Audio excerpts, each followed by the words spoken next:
ঘটনাটা কোনছে? তাইনের নাম হইল নমিতা দাস, বাড়ি কল্যাণপুর করুণা টিলা। আচ্ছা, কি হয়েছে তাইনের? তাইনে সকালবেলা মানে 7টার সময় কইছে বোনের বাড়ি যে না গই কইছে যে বোনের বাড়ি যাবো, বোনে দুঃখ পাইছে পইরা কোমরে, তো কইছে বোনের বাড়ি যেতে। বোনের বাড়ি গেছে, 8:30টার সময় বোনের বাড়ি গেছে না, তো বোনের বাড়ি গেছে ভাত খাইছে, পরে দিয়া টমটমও তুলে দিছে মাসে।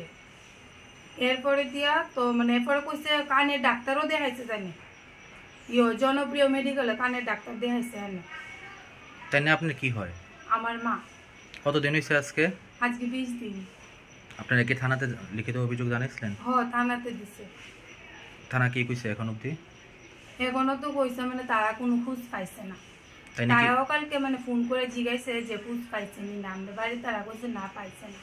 আপনারা যে আত্মীয়স্বজন আছে তারা বাড়িতে খোঁজ করছেন? সবার বাড়ি খোঁজ খবর করছে। তাই নাকি মোবাইল ফোন ইউজ করেনি? করে তাইনের মোবাইল সুইচ অফ। কি মনে হইতে আপনারা কি মনে হয় কি মনে কই যেতে পারে? মানে কই যেতে পারে এমনি তো মানে কোনো খারাপ দিকে কোনো খারাপ দান্দা নাই তাইনে, বা এমনি কাজে উজ্জা মানে এইরকম ধরনের না, একদম সরল সিধা হইতানি। বাড়িতে কোনো পারিবারিক কোনো ঝামেলা বা কোনো না, এটা কোনো মানে ঝামেলা নাই, বাড়ি তো কোনো ঝামেলা নাই। যাওয়ানোর সময় মানে হাসি মুখও গেছে, কইসা আবার আয়া পড়বো। তাইনের বয়স কত হইব? তাইনের বয়স 50। এখন আপনারা কি চাইতেছেন? হ্যাঁ, এখন আপনার দাবি কি? এখন তো চাইতাছি মানে তাইনের পাইতাম আমরা। ঠিক আছে, মানে আমার কাকুর কাছে